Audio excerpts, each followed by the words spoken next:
Major news. After days on the razor's edge, Ukraine is now a nation at war. Just hours ago, Russian forces began their attack. President Vladimir Putin warning other countries that any attempt to interfere with the Russian action will lead to, quote, consequences they have never seen.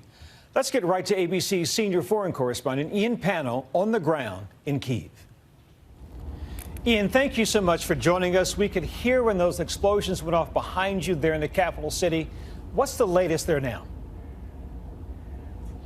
Yeah, that's right, Byron. I think within minutes of Vladimir Putin finishing this speech, essentially declaring war on Ukraine, we heard the sound of explosions here in Kiev. First of all, 3 large, distinct explosions in the distance.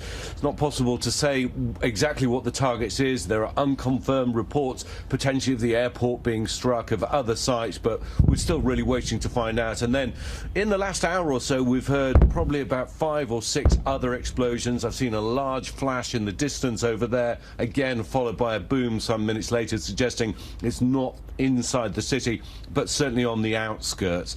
And that's what people here in Kiev are waking up to this morning. And it's not just Kiev, the capital. It's a number of eastern cities like Dnipro, Kharkiv, which is closest to the Russian border, if you like, in the northeast corner of Ukraine, just over the border there. There have been Russian troops massing over the last week, and also in Odessa in the south, this crucial port city. Again, reports of explosions. Nothing yet from the Ukrainian president. If I can read you this, this comes from the Ukrainian foreign minister, who, of course, has been at the UN in New York. He's also been in Washington holding meetings, saying Putin has just launched a full-scale invasion of Ukraine. Peaceful Ukrainian cities are under strikes. This is a war of aggression. Ukraine will defend itself and will win. The world can and must stop Putin. And obviously we've heard other statements likely to echo those sentiments. But the reality is, after all those weeks, all those months of rising tensions, many people finding it difficult to imagine that Vladimir Putin in the year 2022 would launch a war in Europe. Nevertheless, that is what Ukrainians are waking up to. We know there's a state of emergency in the country. There was something like 36,000 military reservists were called up in the last 24 hours, those with combat experience. But the Ukrainian government can and is likely to go further. Martial law declared, calling up more reservists. The Ukrainian military has a substantial size. It's around 250,000 troops, and then when you add in all the other security services and volunteers, it will be larger than that. We remember that President Zelensky, the Ukrainian president, had been advised, strongly advised by the White House to leave Kiev and for his own safety and to head to the west of the country, to Lviv or potentially up near the Polish border. He obviously hasn't done that because, of course, it would send a signal to the Ukrainian people. So he is staying here, and every person you speak to says, I'm ready to fight, I'm ready to defend my country. Byron? Ian Pannell in the capital city. My friend, you are experiencing this kind of work. Stay safe. We will talk to you soon.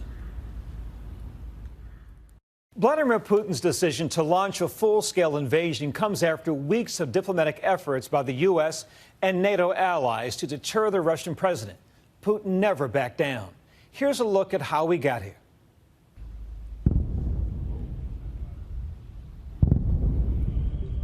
As explosions rang out in the capital city of Kyiv, Ukraine's ambassador to the UN with this stern message for Russia. There is no purgatory for war criminals. They go straight to hell, Ambassador.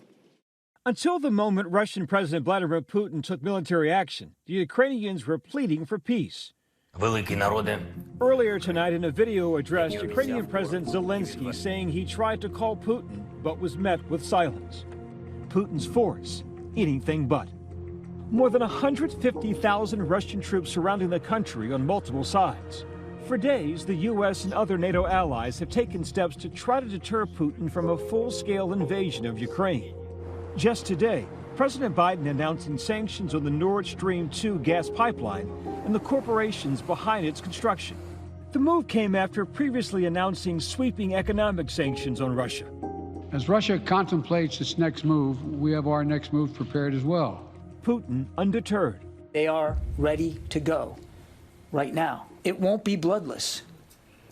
There will be suffering. There will be sacrifice. Ukraine seeming to know how imminent full-scale invasion could be, declaring a state of emergency and President Zelensky activating members of the military reserve. You need the uniform, jacket.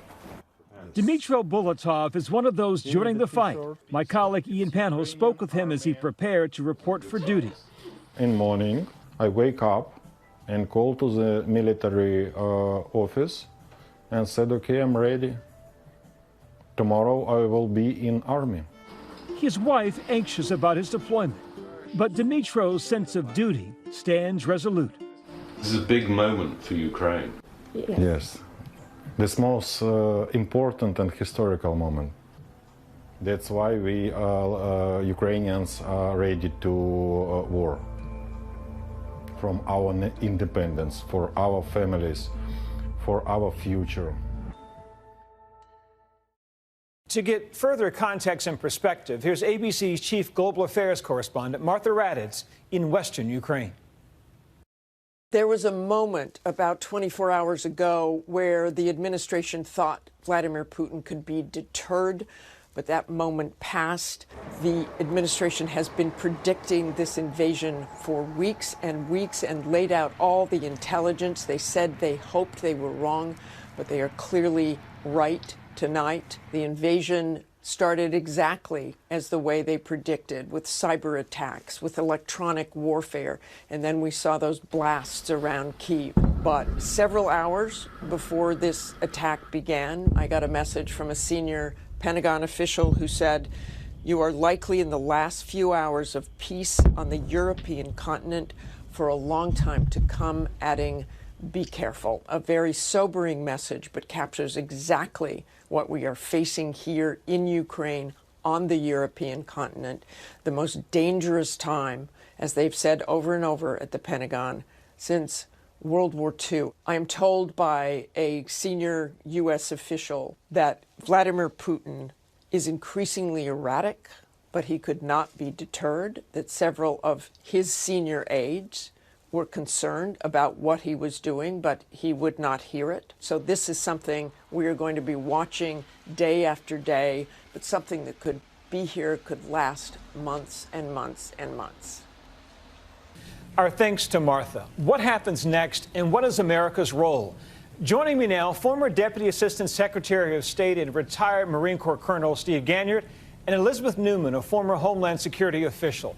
So, Steve, I'll start with you, if I may. Explosions have been heard in eastern Ukraine, but also outside of Kyiv. Is this the worst-case scenario? We'll have to wait till the sun comes up, Byron. We're hearing all sorts of reports from around the country, different cities being hit.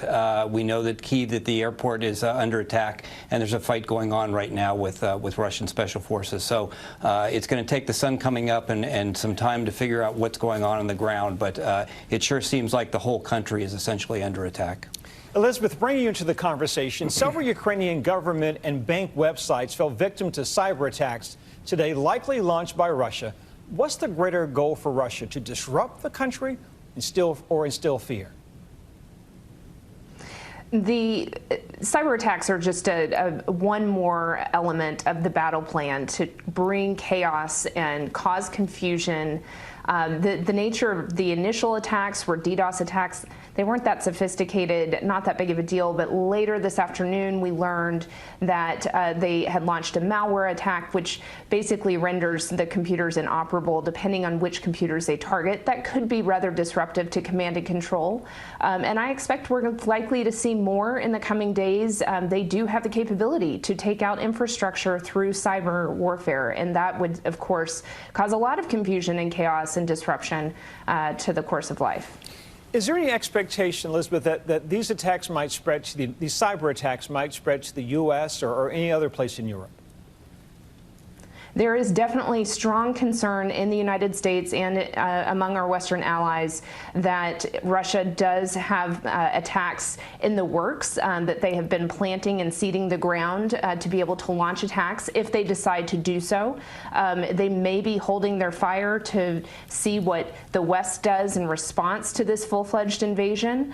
They may actually decide to preemptively launch something and create confusion and frustration and domestic pressure here in the United States, because the types of attacks that we're talking about could affect our energy supply, it could affect the power grid, it could affect our food supply, which of course, not to the scale of causing life and safety concerns, but very disruptive to our daily lives.